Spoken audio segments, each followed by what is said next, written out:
Right folks, and welcome back. So it's just really a short video. Our YouTube channel's had a bit of a boost recently. We've had a lot of new subscribers.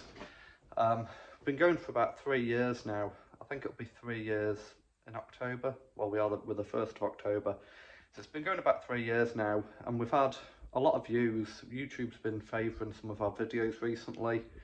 A lot of good comments, some bad ones, a lot of comments about the audio and the sound quality. I do know about that, but the thing is we kind of started from nothing here. You know, we do these videos for free, make very little money off them. We are monetized on YouTube, but you know, some of the videos have only made 2p each, so we just don't have the money to put into fancy cameras. So phone on an iPhone, sorry, we film on an iPhone, etc. I have got a new wireless mic that's come, I'm waiting on it to charge up and then see if it works. You get a problem with a lot of these microphones that plug in. As you're moving about, the jack moves and you get like this crackling, so it's actually worse than not using the mic. But anyway, that's enough about that. So it's been a wet weekend. Today's Sunday. Yesterday we were going to render the rest of the bothy, but the guy that was going to help me, he didn't come because he thought it was going to rain. But it was actually nice until about 2 o'clock here. So I've been tidying up the yard there. There was a Land Rover chassis there, the body, the roof. So we've just been making room because we're parking around the back just now. We need to get the scaffolding up here, and this shed I'm in needs to come down to get the main sewer and all the drains into the yard. But just for now, this body here has come to a standstill. I've got quite a lot of work to do on it. But every time I get around to working on it, it's wet and it's raining. So we've cleared these old stables out, ripped all the old partitions out and everything. So that's in my firewood pile to chop up when we have a tidy up. And we're going to get working on this back body, get this finished, get it all repaired. You'll see there's a lot of holes, typical Land Rover. They like to rust, or they like to corrode. So yeah, this is the next bit I'm working on, trying to get the bothy finished. I've been working on the actual Land Rover itself, doing quite a lot of work. The problem is I can do 8 hours work and it's not worth filming because it's just like, it's like the power steering, you know. Oh, where is it down there? It took hours to get off the old Land Rover, clean up. It doesn't look clean now, but we've cleaned it with brake cleaner. We had to order some new pipes. A bit of an odd Land Rover this, so it's slightly different to the rest. So the power steering pipe took a lot getting the right one, and then it was over £100 for one pipe. But yeah, you know, there's probably, since I last filmed this, there's probably another 30 hours work gone into this Land Rover. Just like fitting fuel lines and brake pipes and power steering pipes and, you know, little brackets. There's more brackets to go on the chassis I found, and I've got to do an air breather line to the back axle that doesn't seem to be in the Land Rover manuals, but is on this Land Rover. So it's probably boring to some people, but my God, that's where the time goes, and I don't see the point in filming it because people don't really like watching it.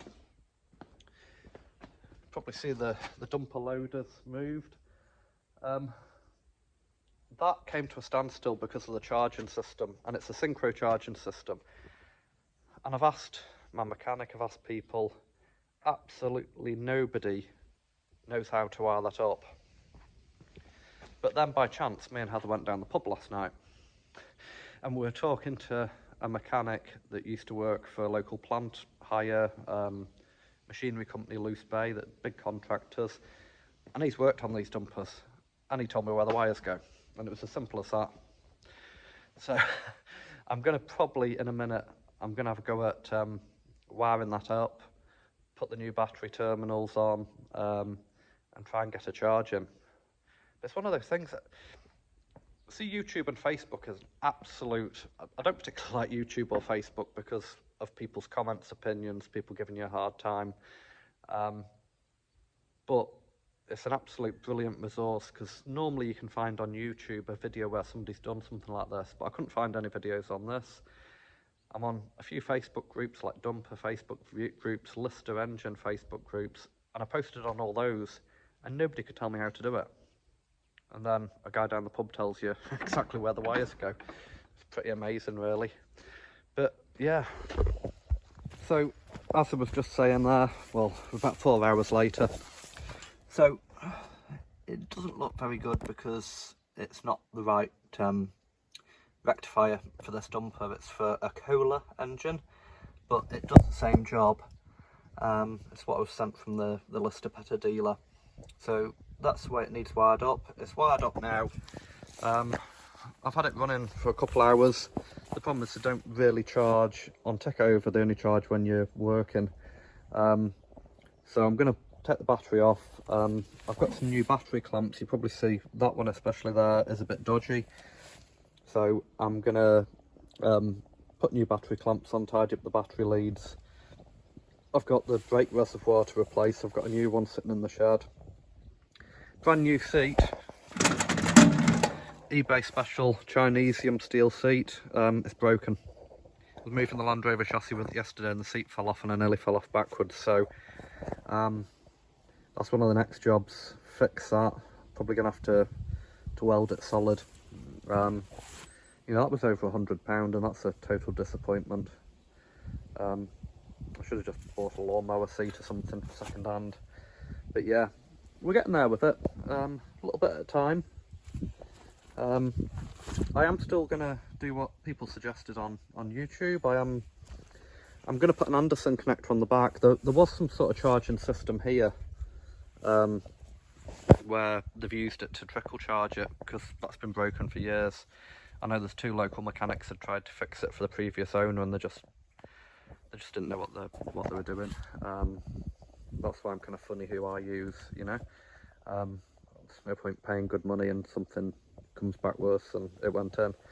But yeah, we're going to make a parking space for this in the stable block. We've got one dumper in there and I'm going to clear a bay out and put the other dumper in. And we've got a couple of old solar panels, so we are going to make a charging system with an Anderson connector, like a forklift battery connector. So when this isn't in use, both dumpers will be trickle charged, just so they're ready for when we need them.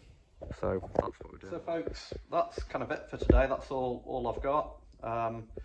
Sunday afternoon I'll need to edit this video. Did a survey yesterday afternoon that I've got to calculate and type up, so that's about 3 hours work this afternoon, and then up early in the morning. But that's life, isn't it? Always working. At least we got a night out last night. That's the first in a while. And I've just realised I put the Land Rover body in here and I've got a leak up the shed roof. You can probably see, it's hard back to front to coordinate your hands to the camera, but there's a hole in the shed roof, so I'm gonna have to get up there, cut the bolts off and just slide a bit of second-hand tin under to try and stop it leaking for now. So right folks, if you like and subscribe, check out our other videos. There's some that are doing really well just now, getting loads of views, so there must be something in there that people like. Give them a watch if you haven't done already, and I'll catch you next week. Well, that's what you call a temporary repair. That roof sheet was really rotten. These are 20 years old. They're really thin. But I've just pulled the bolts out and chucked one underneath. Probably still leak, but it's got a wee bit of a chance.